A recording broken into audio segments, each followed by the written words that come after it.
How's it going, all of you Digi-destined out there? Spencer here with a video because I just want to talk about some Digimon today, and for once, it's not about the trading card game. So, by the title of this video, you can probably tell I will be discussing everything you need to know about Digimon Survive.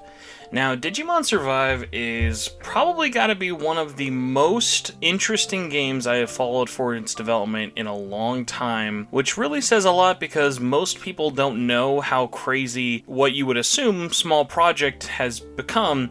Now, Digimon Survive, for all of you who don't know, it is a SRPG with visual novel elements. Now, this was announced all the way back in 2018, originally with a 2019 release date in mind.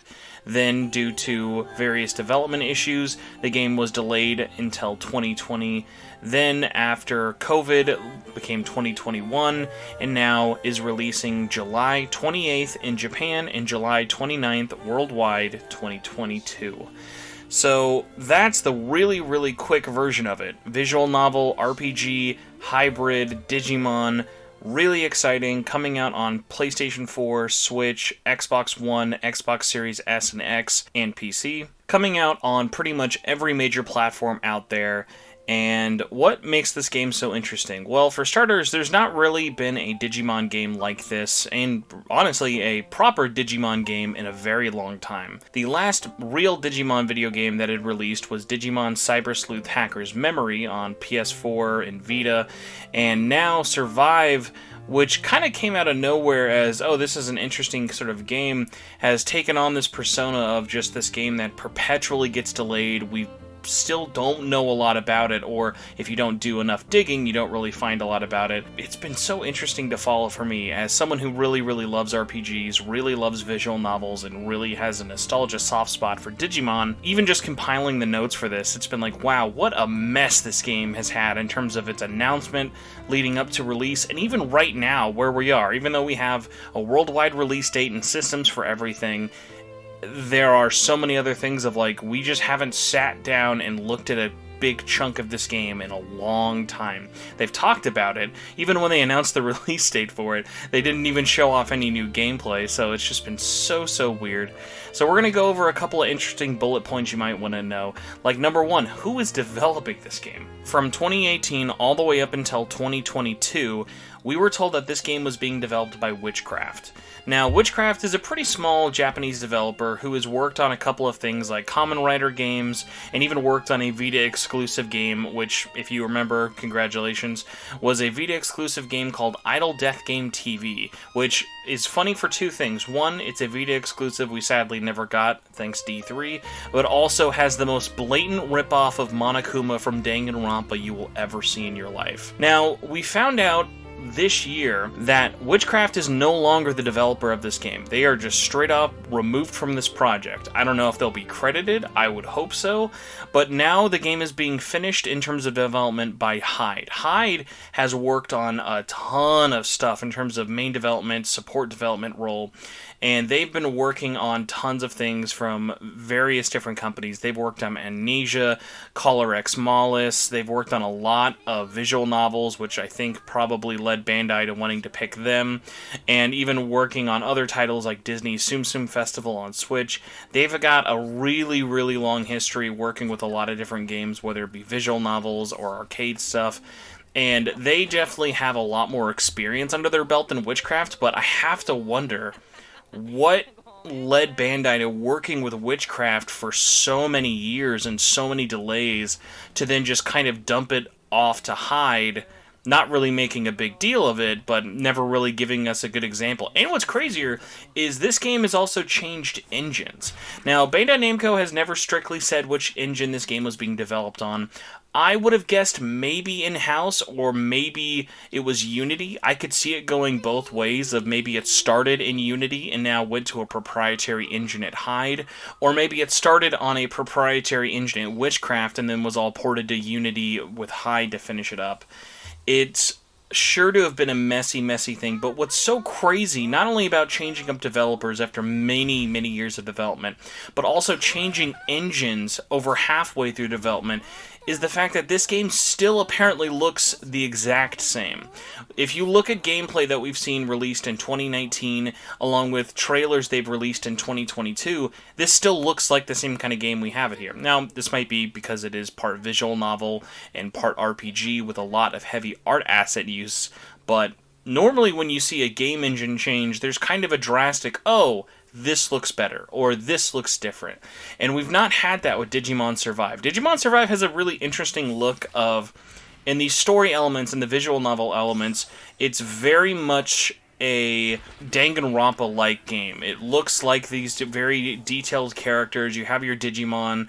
There's a lot of searching around, elements like that. While visual novels can definitely be a really vague genre, this game, in terms of its story, is really going for a more serious, if not Danganronpa, maybe Virtue's Last Reward-like situation from the Zero Escape games, where there's searching, there's investigating, and there's a lot of story decisions being made. But the gameplay is very simple graphics. It's not going for anything crazy. It is a strategy RPG through and through, but it's not trying to blow you away. The animations are very simple for the Digimon, and you don't even see the human characters on the battle map. It's just the Digimon in a grid-like structure with pretty simple environments, because I'm assuming this is definitely focusing way more on the story, less so on the RPG aspect, similar to a series like a Utawari Romano or something like that.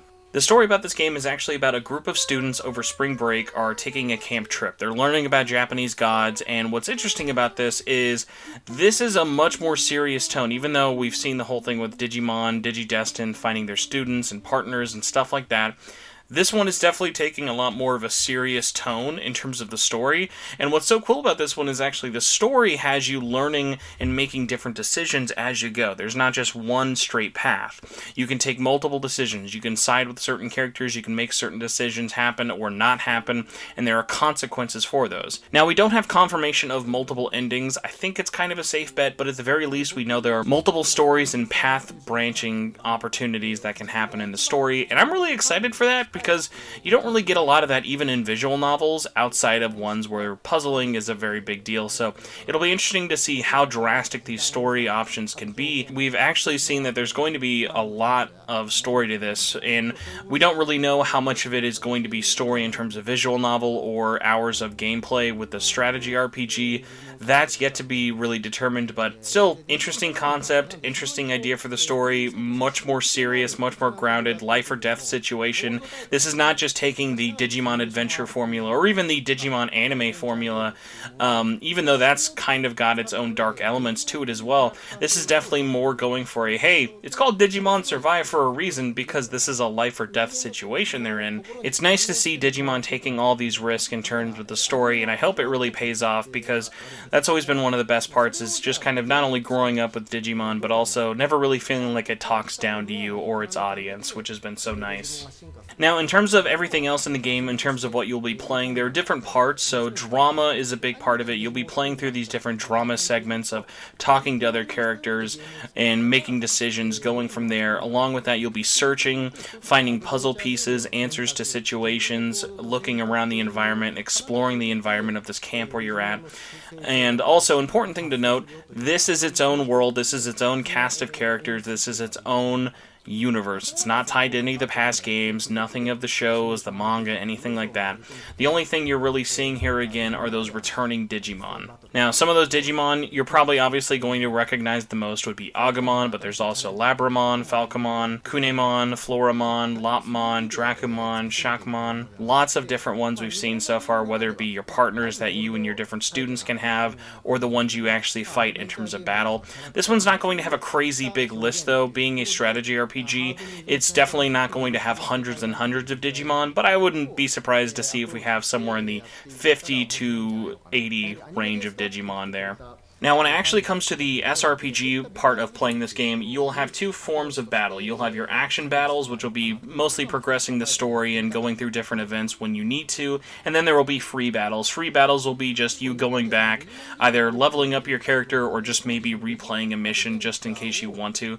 Again, we really don't know a lot about the gameplay for this, and the little bits we've seen, we don't really know if this is a game you're going to be fighting every 30 minutes or maybe every 3 hours, so A lot of stuff still up in the air, but there will definitely be multiple ways to fight and not just in the story, so nice to know there's at least free battle there. But yeah, that is pretty much it in terms of everything we know right now. Developer changes, engine changes, delays.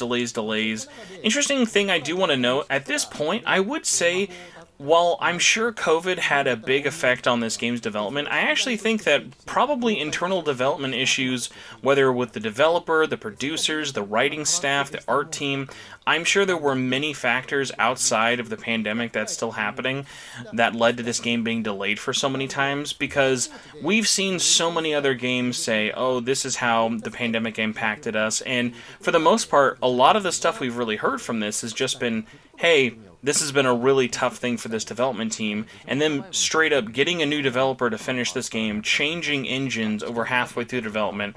You've got to imagine this was a really rough, really messy game, and we can only really just hope at this point that it all pays off in the end. I am staying optimistic. I am excited to play this game when it comes out in July. Now, I'm not sure how everyone else feels in the community. I could understand if you're a little pessimistic or if you're just not sure. This is a really big genre change. This is definitely a big gameplay change for the story, and all the delays, I can understand being cautious. I will at least hope that Bandai and the team who are working and finishing this game release some gameplay, give us a good deep dive. I think a demo could really help with this. At the very least, maybe like a prologue chapter, an opening kind of segment to really let you sink your teeth into what this game looks like, feels like, plays like, stuff like that, to really get to learn and understand the characters. Actually, speaking of understanding, I know some people are expecting this, or maybe not expecting this.